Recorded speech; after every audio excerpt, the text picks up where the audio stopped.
So I met with Whaea Kush this week, a teacher at Western Heights Primary School, and she's been using her finger friends to talk it from the top for her students.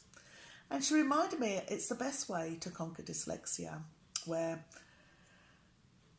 the student chooses the book that they might want to read, might be one of these, and you read the book with expression and intonation and you talk it from the top. And you read for their age +2, because research shows us that's how long people can concentrate for.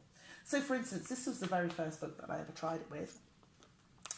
And the student chose this book that he wanted to read. It's Horrid Henry. Horrid Henry's class limped through the door and sat down.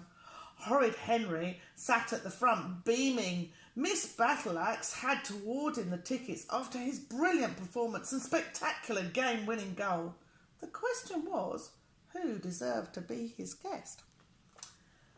So this method has recently worked for a 64-year-old man who has learnt to read with the help of his wife, which, as he says, proves that you can teach an old dog new tricks. Try it for yourself. Conquer dyslexia.